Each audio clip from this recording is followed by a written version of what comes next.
today the main fight is against the ideology of the RSS and the ideology of the Congress Party.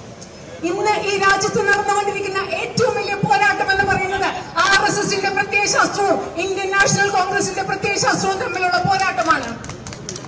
And I want to explain a little bit about how I see this fight. ഈ പോരാട്ടത്തെ ഞാൻ എങ്ങനെയാണ് കാണുന്നത് എന്ന് നിങ്ങളോട് ഞാൻ അല്പം വിശദീകരിക്കാൻ ആഗ്രഹിക്കുന്നു. So the BJP people, the Prime Minister, they say one nation,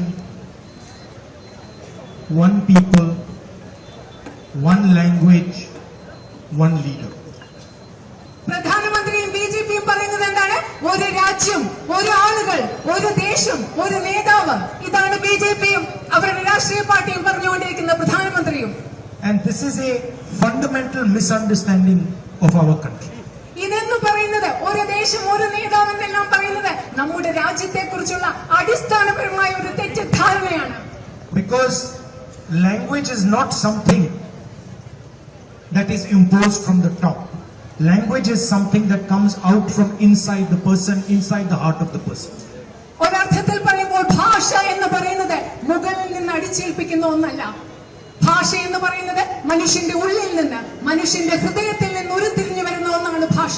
To tell a person from Kerala that your language is inferior to Hindi, for example, is a insult to the people of Kerala. ഉദാഹരണത്തിന് കേരളത്തിലെ ആളുകളോട് നമ്മൾ മലയാളികളോട് പറയുകയാണ് നിങ്ങളുടെ ഭാഷയായ മലയാളം ഹിന്ദിയേക്കാൾ താഴെയാണെന്ന് പറഞ്ഞാൽ അത് മലയാളത്തോടും മലയാളികളോടുമുള്ള അപമാനമാണ്. It is like saying what is coming out of your heart is inferior to what is coming out of the heart of a person in Uttar Pradesh. അതിങ്ങനെ പറയുന്നതിന് തുല്യമാണ്. മലയാളികളുടെ ഹൃദയത്തിൽ നിന്ന് വരുന്ന ഒരു കാര്യം, മലയാളികളുടെ ഹൃദയത്തിൽ വരുന്ന ഭാഷ, അത് ഉത്തർപ്രദേശിലുള്ള ഒരാളുടെ മനസ്സിൽ നിന്ന് വരുന്ന ഭാഷയെക്കാളും അതിനേക്കാളും താണതാണെന്ന് നിങ്ങളോട് പറയുന്നതിന് തുല്യമാണ്.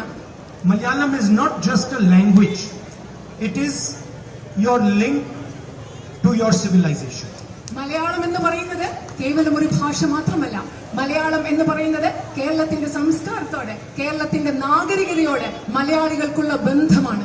When a child is taught Malayalam, he is not just being taught how to speak.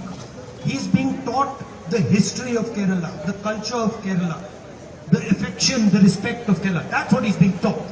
ഒരു കുഞ്ഞിനെ നമ്മൾ ഉദാഹരണത്തിന് മലയാളം പഠിപ്പിക്കുമ്പോൾ ആ കുഞ്ഞിനെ വെറും ഒരു ഭാഷ മാത്രമല്ല നമ്മൾ പഠിപ്പിക്കുന്നത്. കേരളത്തിന്റെ ചരിത്രമാണ് നമ്മൾ ആ കുഞ്ഞിനെ പഠിപ്പിക്കുന്നത്. കേരളത്തിന്റെ സംസ്കാരമാണ് നമ്മൾ ആ കുഞ്ഞിനെ പഠിപ്പിക്കുന്നത്. മറ്റുള്ളവരോട് കേരളത്തിലുള്ള ബഹുമാനവും സ്നേഹവുമാണ് മലയാള ഭാഷ പഠിപ്പിക്കുന്നതിലൂടെ നമ്മുടെ കുഞ്ഞുങ്ങളെ നമ്മൾ പഠിപ്പിക്കുന്നത്. So he is not just being taught how to speak. He is being taught how to listen. He is being taught how to believe. He is being taught how to respect. These are all things that come out of communication of the language. ഒരു കുഞ്ഞിനെ നമ്മൾ മലയാളം പഠിപ്പിക്കുമ്പോൾ ആ ഭാഷ സംസാരിക്കാൻ മാത്രമല്ല നമ്മൾ പഠിപ്പിക്കുന്നത്.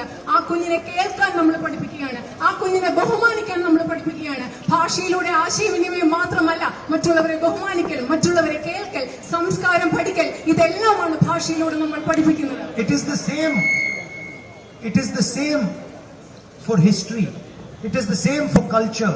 It is the same for religion. It is the same for language. These things emerge from inside a person.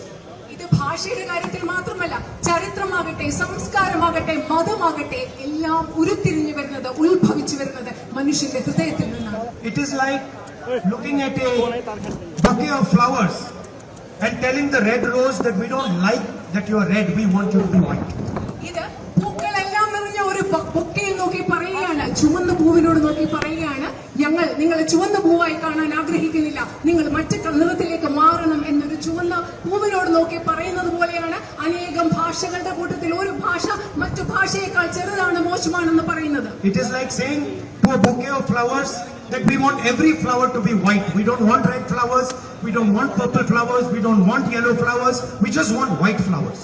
ഒരു ബൊക്കയെ നോക്കി പറയുകയാണ്, എല്ലാ പുഷ്പങ്ങളോടും പറയുകയാണ്, നിങ്ങൾ എല്ലാം വെള്ള കളറിലാകണം, ഞങ്ങൾക്ക് ചുവന്ന നിറം വേണ്ട, പച്ച നിറം വേണ്ട, എല്ലാ കളറുകളും വെള്ള കളറിലാകണം എന്ന ഒരു ബൊക്കയെ നോക്കി പറയുന്നത് പോലെയാണ് എല്ലാ ഭാഷകളും മാറ്റി ഒരേ ഭാഷ മാത്രം മതി എന്ന് പറയുന്നത്.